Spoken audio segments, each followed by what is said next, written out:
नमस्कार दोस्तों, मैं वर्षा परगट आप सभी का स्वागत करती हूँ कनेक्ट स्ट्रेट में। दोस्तों, क्या आपको ऐसा नहीं लगता कि हमारे देश की एक जो स्पेशल फैमिली है उसके बारे में हमारे पास कोई ज़्यादा जानकारी नहीं है।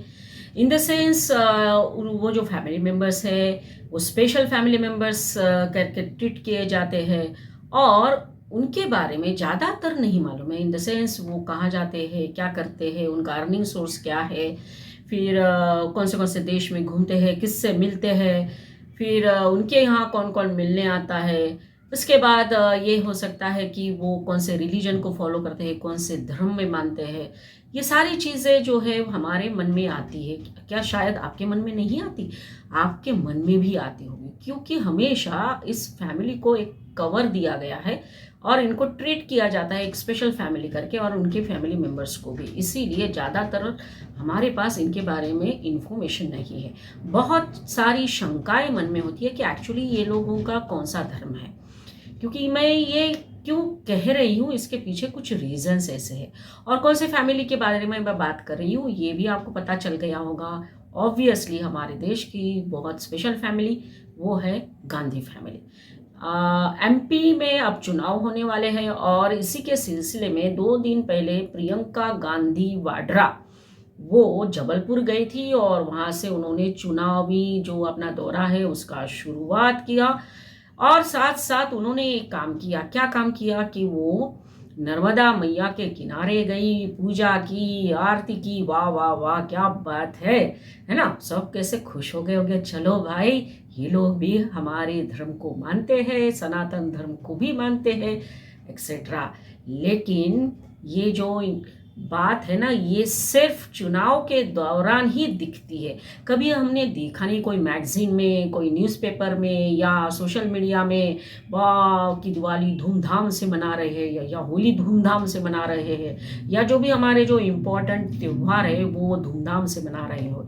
ऐसा कभी हमने देखा नहीं है। क्यों?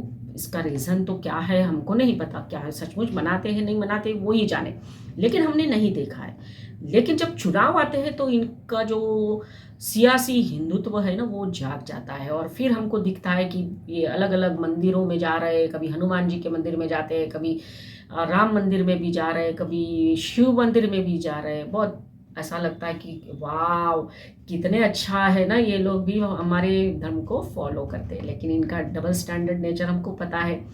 एक साथ ये भी करेंगे, मंदिरों में भी जाएंगे, और दूसरी तरफ तुष्टीकरण की राजनीति इनकी तो पॉलिसी पहले से है। पहले से इसलिए है क्योंकि ये लोग जो परंपरा है उनकी फैमिली की जो आती है नेहरू जी से। नेहरू जी वो ऐसे प्रधानमंत्री थे जिन्होंने सोमनाथ मंदिर का जीर्णोद्धार के लिए भी विरोध किया था। वो तो सरदार पटेल थे, इसलिए सोमनाथ मंदिर बना। बाद में ये भी पता है हमको कि हमारे राष्ट्रपति पहले जो राजेंद्र प्रसाद है वो जाने वाले थे उद्घाटन के लिए, तो नेहरू जी ने ना बोल दिया था, नाराज हो गए थे, वे नहीं जाना चाहिए। तो यहाँ से शुरुआत होती है इनका जो हिंदू प्रेम है उसकी। और ये फैमिली पता नहीं अपने आप को बहुत स्पेशल मानती है। आपको भी शायद लगता होगा कि इस देश को हम ही चला सकते हैं, हमको ही चलाना चाहिए, हम इसीलिए बने हैं। और ये वहाँ से ही शुरुआत होती है जहाँ मतलब मैं जिनकी बात कर रही हूँ नेहरू जी से, क्योंकि वो खुद को मानते थे कि मुझे ही प्राइम मिनिस्टर बनना चाहिए। और कैसे बने हमको मालूम है, सरदार पटेल बनने वाले थे और नेहरू जी पहले एक्सीडेंटल प्राइम मिनिस्टर बने, राइट, ऐसा हम कह सकते हैं। तो हमारे कुछ सवाल है मन में। एक तो ये है कि ये जब इस तरह के काम करते हैं, अलग अलग जगह मंदिरों में जाते हैं, जब चुनाव आता है तो क्या हम सही में ये विश्वास रखते हैं? क्या सही में इनका विश्वास है राम भगवान में? क्योंकि यही लोग थे जिन्होंने एफिडेविट दिया था कोर्ट में कि राम एक काल्पनिक चरित्र है। और यही लोग थे जो बोलते थे कि बीजेपी को एक तरह से हंसते थे कि बोलते हैं कि मंदिर वही बनाएंगे लेकिन तारीख नहीं बताएंगे, इस तरह का इनका एक नारा होता था। और इनकी ही सत्ता ज़्यादातर रही है, तो इनके कार्यकाल में राम मंदिर के बारे में क्यों नहीं सोचा इन्होंने बांधने का? ये बहुत बड़ा एक सवाल है, क्योंकि भगवान राम हमारे सांस्कृतिक प्रतीक है, वो हमारे आदर्श हैं। तो क्या कभी इन्होंने इसके बारे में क्यों नहीं सोचा पहले? ये एक बात है।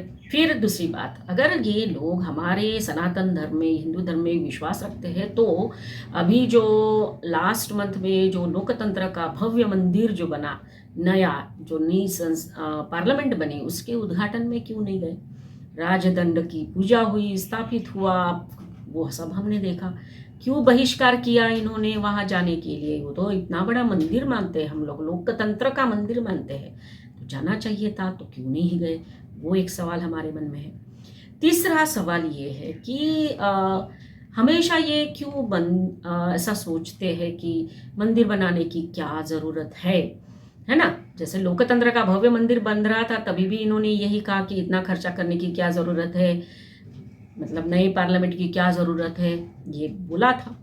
तो इनके जो गुरु है पर्टिकुलरली जो हमारे युवराज है राहुल गांधी जी, इनके जो मेंटोर है सैम पिट्रोडा, इन्होंने एक बयान दिया यूएस में जब हमारे युवराज यूएस दौरे पे थे, और सैम पिट्रोडा ने ये कहा कि मंदिरों की क्या ज़रूरत है, क्या वो एम्प्लॉयमेंट देते हैं, इस तरह का एक बयान आया था। तो सैम पिट्रोडा जी, आप यूएस में बैठकर इस तरह के बयान देते हो, कभी बाहर आइए और जो हमारे तीर्थ स्थान है वहाँ जाकर देखिए क्या क्या होता है। मंदिर के साथ जुड़े हुए जितने भी लोग हैं, किस तरह का एक रेवेन्यू क्रिएट होता है, ये मैं नहीं बता रही हूँ पिट्रोडा साहब, ये तो एक सर्वे आया था लास्ट ईयर, वो NSSO का एक सर्वे है, और उन्होंने कहा था, क्या कहा था इस सर्वे में, वो ये कहते हैं कि the temple economy is worth rupees 3.02 lakh crore or about $40 billion and 2.32% of GDP.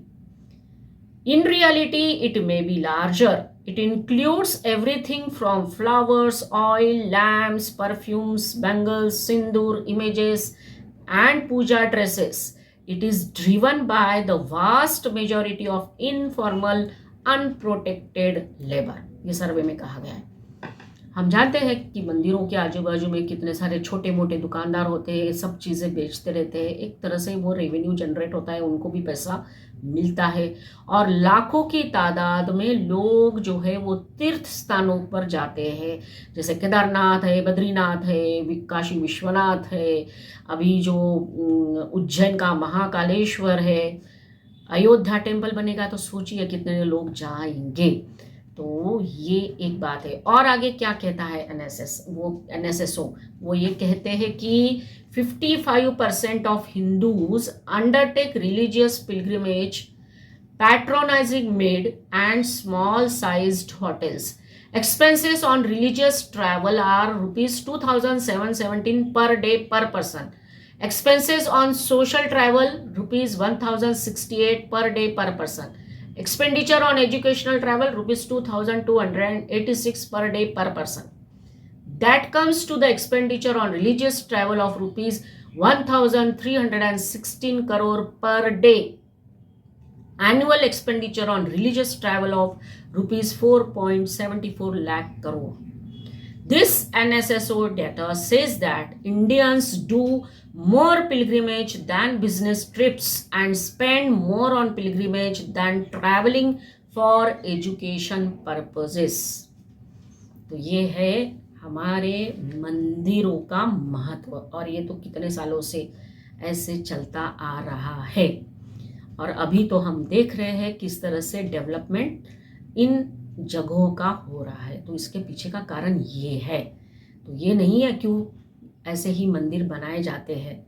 मंदिर बनाने के पीछे और इतना सारा ये जो, और इतना ही नहीं, जो बहुत बड़े बड़े मंदिर है यहाँ के, करोड़ों रुपीस जो आते हैं, बहुत सारे चैरिटी प्रोग्राम्स भी करते हैं, स्कूल्स बनाते हैं, कॉलेजेस बनाते हैं, अन्नदान करते हैं, बहुत सारा चैरिटी वर्क भी करते हैं।